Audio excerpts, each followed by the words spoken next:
చనిపోయిన వారు తిరిగి లేపబడుతున్నారు, మృతులైనటువంటి వారు లేపబడుతున్నారు, పేదలకు సువార్త ప్రకటించబడుతుంది. అయితే ఇవన్నీ మంచిదేగా విన్నది. ఇప్పుడు ఈ కార్యములన్నీ మంచిగానే విన్నాడుగా. మెస్సయ్య వస్తే, రక్షకుడు వస్తే, మరి ప్రవక్తల గ్రంథాల్లో యెషయా గారు చెప్పినట్లుగా ప్రభువాత్మ నా మీద ఉన్నది, దీనులకు సువార్తమానం ప్రకటించుటకు, చెరలో ఉన్న వారిని విడిపించుటకు, గుడ్డివాడు చూచుటకు, గుంటివాడు నడుచుటకు, పేదవారందరికీ సువార్త ప్రకటించబట్టు. కానీ ప్రభువాత్మ నా మీద ఉన్నదనే వాక్యము యెషయా గ్రంథములో యేసు ప్రభువారి గురించి ఉందిగా. హల్లెలూయా. అదే యెషయా గ్రంథములో యోహాను గారు పుడతాడని, ఆయన ప్రభు యొక్క మార్గాన్ని సరళం చేసి ఒక దూతగా చెప్పబడ్డాడు యెషయా గ్రంథములో, మలాకీ గ్రంథములో. ఎవరి గురించి? బాప్తిస్మిచ్చి యోహాను గారి గురించి చెప్పబడింది. అంటే ఈ యోహాను గారు అరణ్యములో ఉండి దేవుని స్వరాన్ని విని ఎదిగినవాడు, అరణ్యములో కఠినమైన ఉపవాసాలతో నలిగినవాడు, తండ్రి యొక్క స్వరాన్ని ప్రతిరోజు విననివాడు, శరీరాన్ని నలగొట్టుకున్నాడు, ప్రాణాత్మ దేహములు అరణ్యములో నలిగిపోయాయి. దేవుని స్తోత్రం కలుగునుగాక. ఇప్పుడు నలిగిపోయిన ఆ వ్యక్తి దేవునితో ముఖాముఖిగా మాట్లాడి అరణ్యములో కేకలు వేయి ఒకని శబ్దమని విని, ఆ శబ్దం ఎవరో కాదు, ఇప్పుడు నన్ను పంపాడు దేవుడు, నేను ఆయన శబ్దమును, ఆయన మార్గమును సరళం చేయడానికి వచ్చిన ఒక దూతను అని చెప్పాడు కదా యోహాను గారు. ఇప్పుడు ఏమనంటాడు? బాప్తిస్మిచ్చి యోహాను గారు క్రీస్తుని గురించి చెప్పిన విషయాలలో, యోర్దాను నదిలో యేసుక్రీస్తు ప్రభువారు బాప్తిసం పొందిన తర్వాత ఒడ్డుకొచ్చిన తర్వాత ఆకాశము తెరవబడుటయు, పరిశుద్ధాత్ముడు పావురం వలె యేసు ప్రభువు మీద వాలుటయు, అది చూడటమే కాకుండా ఆకాశము తెరవబడుటయు, అలాగే దేవుని స్వరాన్ని డైరెక్ట్ గా విన్నాడు యోహాను గారు. ఏమని? ఈయన నా ప్రియ కుమారుడు, నేను ఆనందిస్తున్నాను. తండ్రి శబ్దాన్ని యోహాను గారు విని సాక్ష్యం ఇచ్చి తిని, behold the lamb of God, ఇదిగో ఈయన దేవుని కుమారుడని నేను సాక్ష్యం ఇచ్చాను, లోక పాపలను మోసుకొని పో దేవుని గొర్రెపిల్ల, ఇదిగో అని ప్రజలందరికీ చెప్పింది ఎవరు? యోహాను. హల్లెలూయా. యేసు ప్రభువారి గురించి సాక్ష్యం ఇచ్చింది ఎవరు? యోహాను. ఇలా సాక్ష్యం ఇచ్చిన తర్వాత బాప్తిసం యోహాను దగ్గర ఉన్న శిష్యులంతా ఎవరి దగ్గరికి వెళ్ళారు? యేసు ప్రభువారి దగ్గరికి జాయిన్ అయిపోయారు. హల్లెలూయా. యేసు ప్రభువారి గురించి నువ్వే సాక్ష్యం ఇచ్చావు, అద్భుతం చేశాడు ఆయనే, పాపాలు మోసుకెళ్లేది ఆయనే, మీకు పరిశుద్ధాత్మ అగ్నితో బాప్తిసం ఇచ్చేవాడంటివి, సువార్త ప్రకటించేవాడు ఆయనే మెస్సయ్య అని నేను సాక్ష్యం ఇచ్చి తినని చెప్పావు. ఇదంతా బాగానే ఉంది, కానీ చెరసాల్లో పడ్డాక ఆత్మ ఏమైంది? పోయిందా? బాప్తిసం ఇచ్చి యోహాను గారు బయట ఉన్నప్పుడేమో మండి, చెరలో ఉన్నప్పుడేమో ఆత్మ పోగొట్టుకున్నాడా? ఏ శ్రమ, ఏ కష్టం లేకుండా నాలో పరిశుద్ధాత్మ దేవుడు ఉన్నాడని ఆనాడు సాక్ష్యం ఇచ్చిన మీరు ఈనాడు కష్టం వస్తే ఆత్మదేవుడు లేడని చెప్తారు. ఎంత ఘోరం అసలు. హల్లెలూయా. ఇలాంటి జనం లేకపోలేదు ప్రియులారా. అన్నీ బాగున్నప్పుడేమో సర్వశక్తి గల దేవుడు నాకు మేలు చేశాడని చెప్తావు, అన్నీ పోయిన తర్వాతనేమో యోహాను గారు లాగా మాట్లాడతావు. ఏమి సార్ అసలు ఈ బుద్ధి? దేవునికి స్తోత్రం. హల్లెలూయా. ఇక్కడ మనం ప్రకటిస్తున్న మాట, పరిశుద్ధాత్మ దేవుడు మీతో సూటిగా మాట్లాడే విషయం ఏంటంటే, ఆయన చెరసాల్లో ఉండి యేసుప్రభు వారు రాబోవాడు నీవేనా అని ఆయన మాట్లాడటం ఏంటి? యేసుప్రభు వారి గురించి సాక్ష్యం ఇచ్చింది నువ్వు కాదా? లోక పాపలు మోసుకొని పో దేవుని గొర్రెపిల్ల నువ్వే అని చెప్పలేదా? మరి నువ్వు దేని గురించి సాక్ష్యం ఇచ్చావో ఆయన గురించి నువ్వు సందేహపడ్డావే. దేని గురించి లోక రక్షకుడు అని చెప్పావో ఆయన గురించే సందేహపడ్డావే. ఇంతకీ నిన్ను గురించి యేసుప్రభు అని ఏమంటాడు? మరి అందరు చెప్పండి, అభ్యంతర పడకూడదనండి. హల్లెలూయా. అభ్యంతరములు కలుగొచ్చాయి వాడికి శ్రమ అని ఉంది వాక్యములో. దేని విషయమే శ్రమ అభ్యంతరం వచ్చింది నీకు? దేని విషయమే అభ్యంతరం కలగాలి? అంతరంగములో దేవుని ఆరాధించడానికి అభ్యంతరం దేనికి? ఏదైనా ప్రార్థన ఆ విషయం చేయడం అంటే దాని గురించి ఎందుకు చెయ్యం? మిమ్మల్ని దేవుడు ప్రార్థనా పరులుగా చూడాలని అనుకుంటున్నాడు. దేవునికి స్తోత్రం కలుగునుగాక. దేవుడు మిమ్మల్ని ప్రార్థనా పరులుగా చూడాలనుకుంటున్నాడు, పరిశుద్ధులుగా చూడాలనుకుంటున్నాడు, నిష్కల్మషులుగా చూడాలనుకుంటున్నాడు. హల్లెలూయా. రకరకాలైన సందేహాలు, రకరకాలైన అభ్యంతరాలు ఆయన ఆరాధించడానికి ప్రజలకు ఎందుకున్నాయి? నేను మీకు ప్రకటించే మాట, ఇశ్రాయేలీయులను ఆరాధించడానికి మా దేవుడైన యెహోవా మమ్మల్ని 3 దినములంత దూరం ప్రయాణమే వెళ్ళిపోయి అక్కడ ఆరాధించమన్నాడు అన్నప్పుడు ఫరో చక్రవర్తి అభ్యంతరం చెప్పాడు. ఎందుకు? ఈ జనమంతా వెళ్ళిపోతే ఇక లొట్ట పీస్ ఏముంటుంది అక్కడ? హల్లెలూయా. ఏముంది సార్ ఇక ఇంత రాజ్యంలో? ఏమైనా చెప్పుకోవడానికి ఉందా? ఐగుప్తు దేశంలో ఇశ్రాయేలీయులే ఐగుప్తు దేశానికి బలం. హల్లెలూయా. ఇశ్రాయేలీయుల శ్రమలో ఉన్న ఆ దేశానికి బలం వాళ్ళే. హల్లెలూయా. ఇశ్రాయేలీయులే ఐగుప్తు దేశానికి బలం. ఆమేన్. ఇక్కడ మీరు గమనిస్తే ప్రియులారా, ఏ జనమును దేవుడు ఏర్పరచుకుని ఆరాధించడానికి ఆ జనాన్ని ఆరాధించలేకుండా అభ్యంతరపరిచాడు ఐగుప్తు ఫరో చక్రవర్తి. నేను ప్రకటించే మాట ఏంటంటే, ఇప్పుడు మిమ్మల్ని మీరు ఆరాధించే విషయంలో కానీ, ప్రార్థన చేసుకునే విషయంలో కానీ, వాక్యం చదువుకునే విషయంలో కానీ, వ్యక్తిగత జీవితంలో కానీ, పరిశుద్ధ జీవితంలో కానీ మిమ్మల్ని ఆటంకపరిచేవి, మిమ్మల్ని అభ్యంతరపరిచేవి మీరు దాన్ని గుర్తించి దాన్ని సిలువ వేయాలి. మీరు వాటిని లయపరుచుకోవాలి. అభ్యంతరాలు వస్తాయి, ఆటంకాలు వస్తాయి, వాటిని ఛేదించుకొని వచ్చి మీరు ఆయనకు పరిశుద్ధులుగా కనపడాలి. హల్లెలూయా. మీరు వాటన్నిటిని తొలగించుకోగలగాలి. విశాలంగా, లేక విశ్రాంతిగా, లేక అద్భుతంగా, లేక సమాధానంగా, మహిమకరముగా నీవు ఆయన్ని ఆరాధించాలి. ఆమేన్. హల్లెలూయా. ఆరాధించే విషయంలో ఆత్మతో సత్యముతో ఆరాధించేది ఎంత వాస్తవమో, ఆత్మలో అభిషేకించబడి ప్రార్థన చేసేది కూడా అంతే వాస్తవంగా ఉండాలి. హల్లెలూయా. దేవునికి స్తోత్రం కలుగునుగాక. హల్లెలూయా. ఇంతకీ యోహాను గారికి వచ్చిన అభ్యంతరం ఏంటో నాకు అర్థం కావట్లేదు. అద్భుతాలు చేస్తున్నాడని, సూచక్రియలు చేస్తున్నాడని, ఇన్ని అద్భుతాలు చేస్తున్నాడని అంతే కదా. అక్కడ చదివాం 11:2 క్రీస్తు చేయుచున్న కార్యముల గురించి యోహాను చెరసాలలో విని అన్నాడు. ఏముంది సార్, మంచిదేగా. యేసుప్రభు వారు ఏం చేస్తున్నాడు? అద్భుతమైన కార్యాలు చేస్తున్నాడు, ఆశ్చర్యకరమైన క్రియలు చేస్తున్నాడు. ఆ రోజుల్లో చాలా మంది అండి యేసు లాంటి వారిగా వచ్చి, క్రీస్తు 1వ శతాబ్దంలో యేసు లాంటి వారిగా మేము కూడా ఆయన వారమే, మేము కూడా ఆయనలాగే, నేను అసలు యేసు నేనే అని. నేను ఒక షార్ట్ వీడియో చూసా యేసు ప్రభు వారిది. ఒక ఆయన సువార్త ప్రకటించుకుంటూ వెళ్తాడు ఆయన. అది వీడియో వాక్యం అంటే సువార్త ప్రకటించుకెళ్తూ వెళ్ళేది షార్ట్ వీడియో చేసి కరపత్రాలు పంచుకుంటే కారులో వెళ్తూ ఉంటాడు, అక్కడ ఆపుతుంటాడు, సువార్త చెప్తూ ఉంటాడు. జనం మొత్తం చాలా చోట్ల అభ్యంతరాలు వచ్చినాయి, అతనికి అనేక రకాల కేసులు పడ్డాయి, ఆయనకి అనేక రకాల ఆటంకాలు వచ్చాయి, చాలా బాధలు పడుతూ సువార్త చెప్తూ ఉంటాడు. మంచి సేవకుడు. ఎంత ప్రతికూలమైన పరిస్థితులు కూడా, ఎంత ఆటంకాలైన సువార్త ఆపల. హల్లెలూయా. అలాంటి వ్యక్తి ఒకరోజు కారులో వెళ్తూ ఉండగా ఒక వేరే వస్త్రాలు, కాషాయ వస్త్రాలు ధరించుకున్నటువంటి వ్యక్తి కనపడ్డాడు.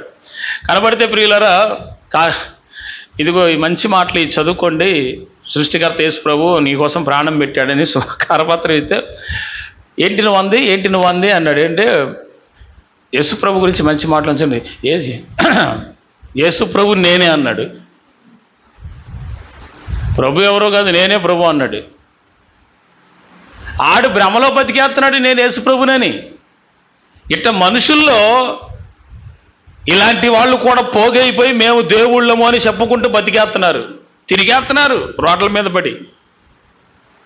దేవుడు అంటే ఆయన లక్షణం ఏంటి, దేవుడు అంటే ఆయన గుణగణాలు ఏంటి, దేవుడు అంటే ఆయన కెపాసిటీ ఏంటి, దేవుడు అంటే ఆయన యొక్క పరిపూర్ణత ఏంటి, అది అర్థం కాని వాడు ఆ మాటలు మాట్లాడతాడు, అర్థమైన వాడు తగ్గించుకుంటాడు. దేవుని స్తోత్రం కలుగునుగాక.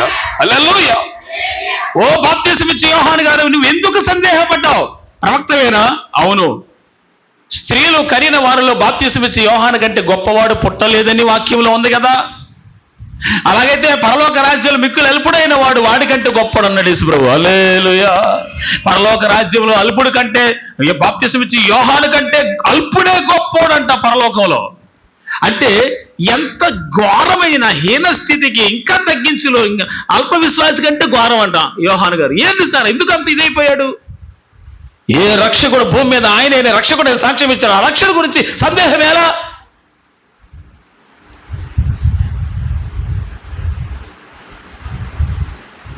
లోక పాపంలో మోసుకొని పో దేవునికి రూపాయల నువ్వే సాక్ష్యం ఇచ్చావు యోర్దన్ నది దగ్గర.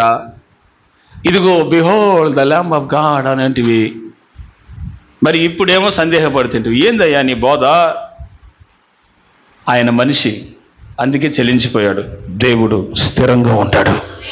God will never change. అందుకే క్రీస్తు నిన్న నేడు రేపు ఏకరీతిగా ఉన్నాడు. దేవునికి స్తోత్రం. హల్లెలూయా. ఏమండి, కుంటోళ్ళు స్వస్థపరచబట్టం, నడవటం, మోగోళ్ళు మాట్లాడటం, చెవిటోళ్ళు వినటం, కుష్ఠరోగులు శుద్ధులవటం, పేదవాళ్ళకి సువార్త ప్రకటించబడటం, ఇదే కదా యేసుప్రభు వారు చేసింది. దాని గురించి విని సందేహమేలా? అల్పుడు కంటే మరి హీనమైపోయాడు ఒక ప్రవక్త, సందేహం చేత, అభ్యంతరం చేత.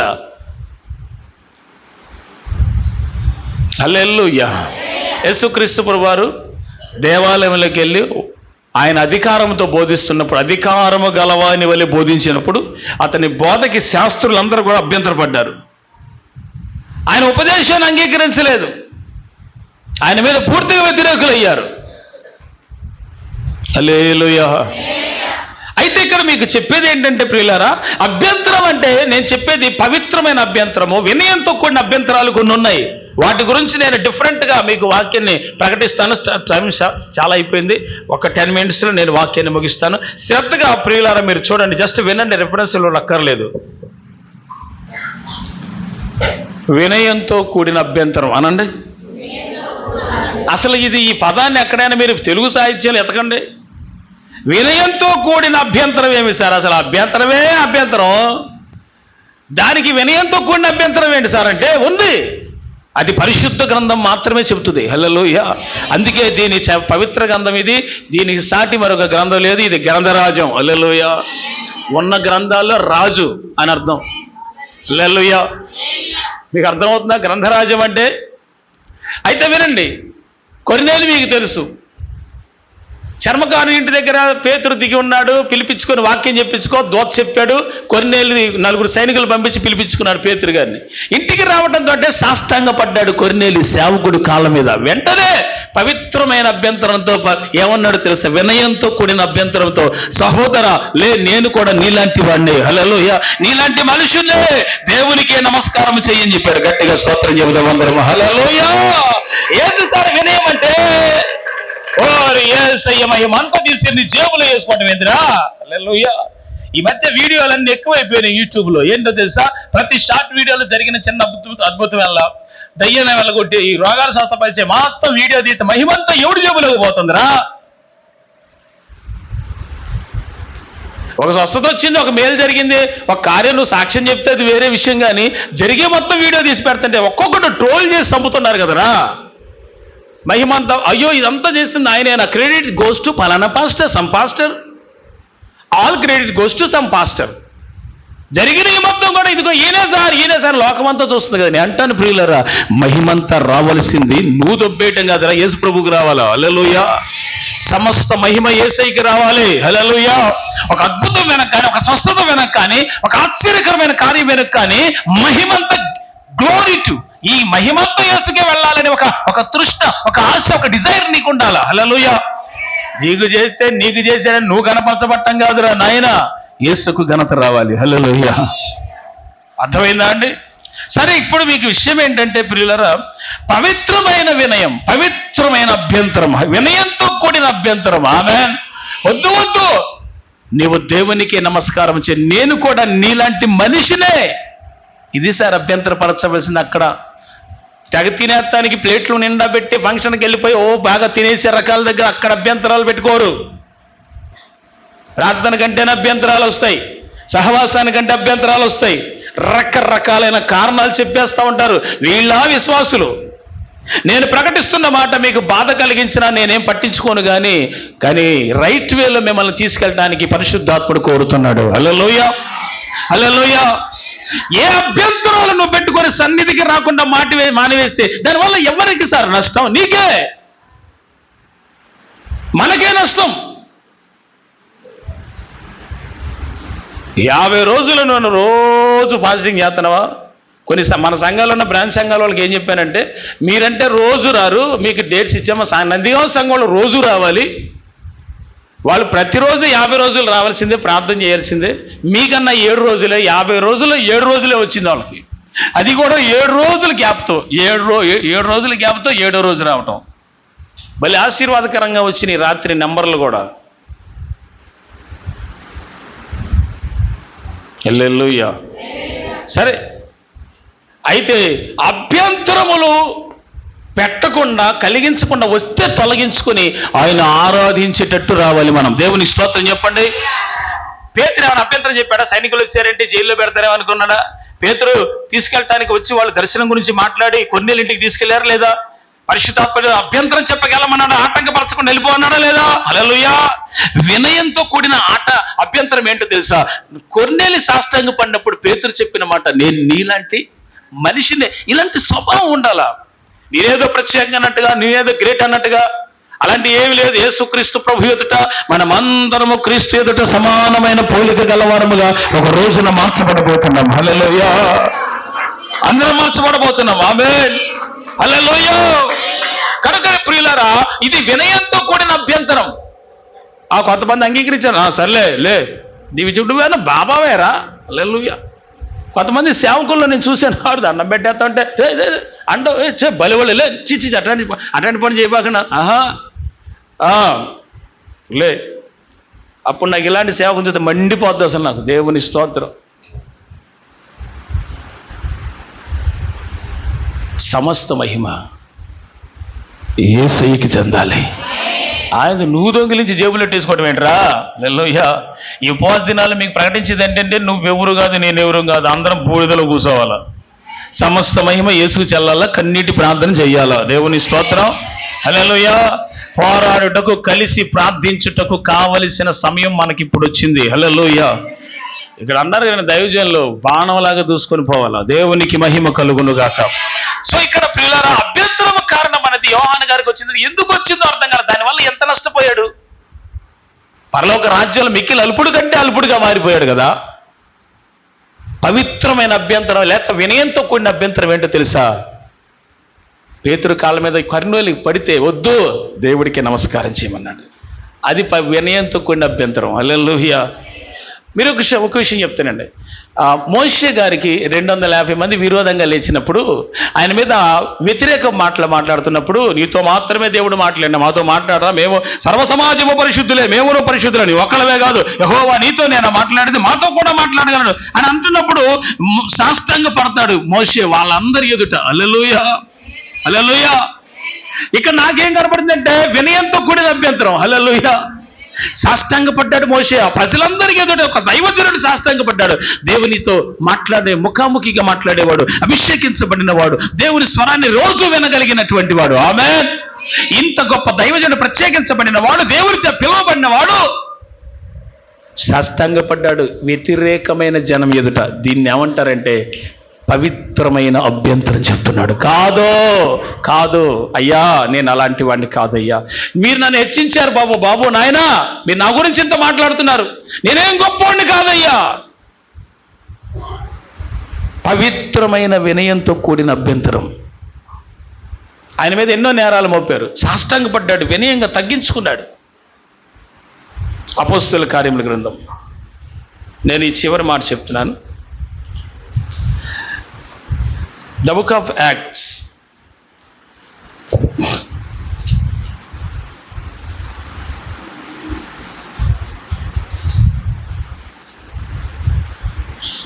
పద్నాలుగో అధ్యాయం.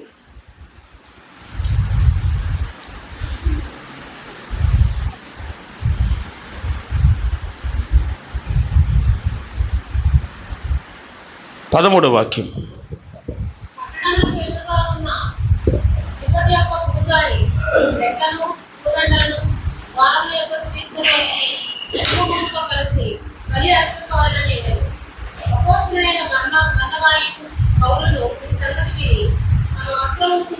తమ వస్త్రములు చించుకొని సమూహములోనికి చొరబడి, అయ్యలారా మీరెందుకు ఇలాగ చేయుచున్నారు? మేము కూడా మీ స్వభావము గల నరులమే. మీరు ఈ వ్యర్థమైన వాటిని విడిచిపెట్టి ఆకాశమును, భూమిని, సముద్రమును, వాటిలో ఉండు సమస్తమును సృజించిన జీవము గల దేవుని వైపు తిరగవలనని మీకు సువార్త ప్రకటించుచున్నాము. హల్లెలూయా. చెప్పండి బిగ్గరగా, స్వరమైతే అందరూ కూడా. నా వైపు చూస్తూ శ్రద్ధగా ఆలకించండి ఈ మాట. లుస్త్రా అనబడినటువంటి ప్రాంతానికి వెళ్ళాడు పౌలు బర్నబాలు సేవకై. ఆ ప్రాంతంలో బలహీనమైన పాదములు కలిగిన వాడు ఒకడు ఉన్నాడు. దీని అంతటికీ కారణం ఏంటో అసలు చెప్తున్నా, వినండి. 2 నిమిషాలు నా మాటలు జాగ్రత్తగా వినండి. లుస్త్రలో బలహీనమైన పాదములు కలిగిన వాడు, పాదములు అని రాయబడి ఉంది అక్కడ, ఓకేనా? కాళ్ళు కాదు, పాదములు అని రాయబడి ఉంది. ఈ బలహీనమైన పాదములు అంటే వంగిపోయి ఉన్నాయో, వంకరగా ఉన్నాయో, మొత్తానికి సరిగ్గా లేవు. అతనికి కాళ్ళు చాలా బలహీనంగా ఉన్నాయి, నడవలేడు. అతనికి ఆ పౌలు గారు చెప్తున్న వాక్యాన్ని చూస్తూ వింటూ ఉండగా అతడు స్వస్థపరచబడగోరుతున్నాడని అతనికి విశ్వాసం ఉందని పౌలు గ్రహించాడంట. Hallelujah! What a wonderful word it is. Hallelujah! అతను కూర్చున్నాడు, వాక్యాన్ని వింటున్నాడు, అతనిలో విశ్వాసం ఉంది అని పౌలు గారు చూడగలిగాడు. Hallelujah! So Paul has seeing inner heart. Amen. పౌలు గారు చూడగలిగింది విశ్వాసుల్లో ఏంటంటే, కొందరిలో ఇతడి లోపల ఇతడు స్వస్థత పొందుటకు ఇతడికి విశ్వాసం ఉంది అని పౌలు గ్రహించాడట. ఆమేన్. అంటే దైవజనులైనా విశ్వాసులైనా అసలు అంతరంగంలో చూడగలగాలి. ఆమేన్. అంటే పౌలు గారు చెప్తున్నటువంటి సువార్తను, ఆ వాక్యాన్ని వింటూ ఉండగా ఆ గుంపులో కూర్చున్న వ్యక్తికి దేవుడు నన్ను కూడా బాగు చేస్తాడేమో అని ఆశ కలిగిందంట. అలా పౌలు గారు చెప్పే మాటలకి వెళ్ళి ఆశగా చూస్తున్నాడంట. చూస్తూ ఉండగానే పౌలు ఆ వ్యక్తిని చూసి, సహోదర లేచి నిలువు అన్నాడంట. దేవునికి స్తోత్రం చెప్పండి. హల్లెలూయా! సహోదర లేచి నిలువు అనడంతో ఆ బలహీనమైన పాదములు కలిగిన వాడు దిగ్గున లేచి కూర్చున్నాడు. హల్లెలూయా! ఆ ఊర్లో వాళ్ళందరికీ తెలుసు, వాడు పుట్టినప్పటి నుంచి అంతే ఉన్నాడు, వాడు చాలా శాపగ్రహి, వాడికి పుట్టిన కాడి నుంచి ఇంతే ఉన్నాడు, వాడి కాళ్ళు ఇప్పుడు నడవలేడు, వాడు కుంట్లోడు, 2 కాళ్ళు అలాగే ఉన్నాయి, వాడిని ఎవడో ఒకటి తీసుకొచ్చి కూర్చోబెట్టాలి, మరలా తీసుకెళ్లాలా. ఇప్పుడు ఆ లుస్త్రలో ఆ వ్యక్తి గురించి అందరికీ తెలుసు. ఇక్కడ దేవుడు ఏం చెప్తున్నాడంటే, మనకి అంత బలహీనమైన వాడిని వాక్యం వింటూ ఉండగా ఆ వాక్యం వినే వ్యక్తికి స్వస్థత కలుగుతుంది అని అతని విశ్వాసాన్ని చూడగలిగాడు పౌలు. హల్లెలూయా! విశ్వాసము బహిరంగంగా కూడా కనబడుతుంది. Can you perform your talent? No. Can you perform your beliefness? Yes. నీ టాలెంట్ ఎవడికి కావాలరా? నీ విశ్వాసం కావాలి. దేవుని స్తోత్రం చెప్పండి. నీ టాలెంట్ నీకు పేరు ప్రఖ్యాతలు తీసుకొస్తుందేమో, కానీ వీళ్ళరా నీ విశ్వాసం నీకైతే గొప్ప కార్యం చేస్తుంది. హల్లెలూయా! ఆమేన్. ఓకే, ఇప్పుడు విషయం ఏంటంటే, ఈ స్వస్థత వచ్చినటువంటి వాళ్ళందరూ, చూసిన వాళ్ళందరూ ఈ వ్యక్తి బాగుపడటం చూసి, అమ్మో ఇంకేముంది, ఇంత గొప్ప మిరకల్ మన కాలంలో ఇప్పుడు మన మధ్యలో జరిగిపోయింది, వీళ్ళు ఎవరో కాదు దేవదూతలే దిగొచ్చారు అనుకున్నారు. చెప్పండి ఏంటంట? దేవదూతలే మనుషుల రూపంలో వచ్చేసారు బాబా, వీళ్ళు దేవుళ్ళు అనుకుంటున్నారు వాళ్ళు. ఇక లాభం లేదురా. రే దుప్పతి ఉండవా? ఇక్కడే ఉన్నానండి, గుడిగాడు ఉంటాడు ఇప్పుడు. ఆయన దగ్గరికి వెళ్ళిపోయి వాళ్ళ పూజారి ఎడ్లు తీసుకొచ్చి, దుప్పతి అయిన ఒక వ్యక్తి ఉన్నాడు పూజారి, ఆయన ఎడ్లు తీసుకొచ్చి జనం మొత్తం గిక్కిరిసిపోయేటట్టు కూడుకొని పూలదండలు కూడా తీసుకొచ్చి ఆ ఎడ్లకి వేసారనుకుంటున్నాను. బలి అర్పణ చేసేది వాటికేగా. ఇక చూసుకో, మనోళ్ళు మొదలు పెట్టారు. ఇక జనం మొత్తం ఏమి లేదురా బాబు, మనుషులే దేవుళ్ళ రూపంలో మన దగ్గరకు వచ్చేసారు, ఎంత అద్భుతమైన మిరకలు జరిగిపోయింది, ఇక వీళ్ళు దేవుళ్ళే అని చెప్పి ఆరాధించడం, వాళ్ళ పేద బలి అర్పణ చేయడానికి మొదలు పెట్టారు. ఊళ్ళో జనం మొత్తం వచ్చి ఉత్సవం లాగా చేసుకుని వెళ్తుంటే, ఎవరికి రా ఎన్ని అర్పించేదంటే మీకే అని అన్నారు. ఈ ఎడ్లన్నీ ఎవరికి అర్పిస్తారంట? పౌలు బర్నబాకి ఎడ్లు అప్పగిస్తారంట, ఎడ్లు అర్పిస్తారంట బలిగా. ఒరి మేము దేవుళ్ళం కాదు నాయన బాబు, మాకు దండం పెడతాను. పరుగున వచ్చి ఆ సమూహంలోకి చొరబడి వాళ్ళు బలవంతంగా ఎడ్లు తీసిపోతుంటే అవి ఆపి, జనాన్ని ఆపి, దండలేసేది మొత్తం ఆపి, ఇదంతా ఆపడానికి నా ప్రయాసపడ్డాడు పౌలు గారు. ఎట్లయితే బలి అర్పణ వీళ్ళ పేరు మీద చెల్లించకుండా ఆపేశాడు. దేవునికి స్తోత్రం చెప్పండి. అసలు నాకు అర్థం కావట్లేదు ప్రియులారా, దేనికోసం నీ ప్రయాస, దేనికోసం నీ టాలెంట్ చూపించేది ఎందుకు సార్? అసలు సమస్తాన్ని చూసేది దేవుడు కదా. అక్కడ మాట అంటాడు పౌలు గారు, ఏమన్నాడు? అయ్యలారా మీరెందుకు ఇలాగ చేయుచున్నారు? 15వ వాక్యంలో, మేము కూడా మీ స్వభావం అంటే స్వభావము గల నరులమే, మీరు ఈ వ్యర్థమైన వాటిని విడిచిపెట్టి. హల్లెలూయా! దేన్ని విడిచిపెట్టాలో తెలియట్లా మనుషులకి, దేన్ని వదిలేయాలో తెలియదు. దాన్ని వదిలేయాల్సిన దాన్ని తగిలించుకుంటున్నారు. వద్దన్న దాన్ని చీచి లోకంలో పెంట చేతులు కాళ్ళగా తగిలిందంటే దాని చేతులు రాసుకోవడం ఏమిట్రా? అర్రే దాన్ని ముక్కు దాకా తీసుకురావటం ఏంట్రా? నేను చెప్పింది మీకు అర్థమైందో లేదో. సకలాచారము దుర్మార్గం అంతా వదిలేసుకొని వచ్చిన మనం, పరిశుద్ధులుగా జీవించే మనము, ఆ పెంట కూడా తగిలిచ్చేసుకొని కాళ్ళకి చేతులకి దాకా ముక్కు దాకా తీసుకురావటం ఏమిట్రా అంటున్నాను నేను. అర్థమైతే స్తోత్రం చెప్పండి, అర్థం కాదు మెదలకుండా కూర్చోండి. హల్లెలూయా. మీ స్వభావం ఏంటి అసలు?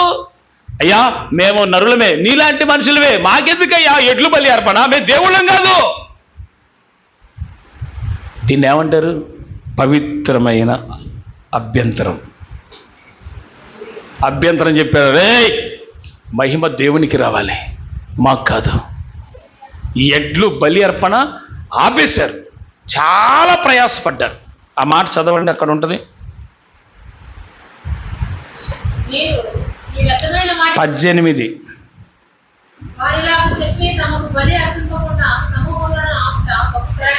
ఆ జన సమూహాన్ని బలి అర్పణ చెల్లించకుండా ఆపటానికి చాలా ప్రయాసపడ్డారంట పౌలు.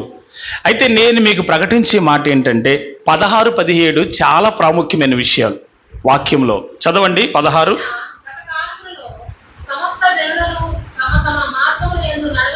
ఆగండి, 16వ వాక్యము చాలా అద్భుతమైన వాక్యం.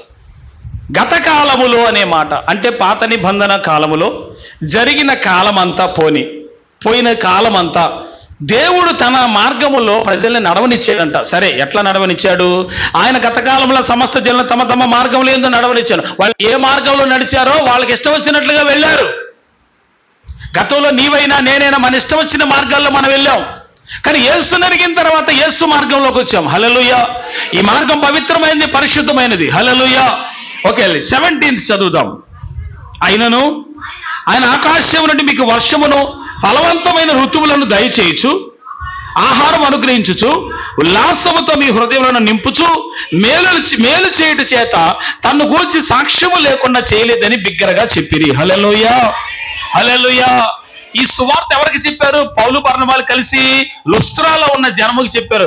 గొప్ప దేవుడు అండి ఆయన, సర్వాధికారి అండి ఆయన, సమస్తం ఆయన దగ్గర నుంచే వచ్చింది. సార్ మీరు మారండి, సర్వశక్తి గల దేవుడు ఆయన, ఆకాశమును భూమిని సముద్ర జలమును సమస్తాన్ని సృజించిన దేవుని వైపు తిరగండి. ఇది వినయంతో కూడిన అభ్యంతరపరచడం అంటే. హల్లెలూయా. 3 రకాలైన విషయాలు చెప్పాను. 1, బాప్తిసమిచ్చి యోహాను గారు చేసిన అభ్యంతరం. 2,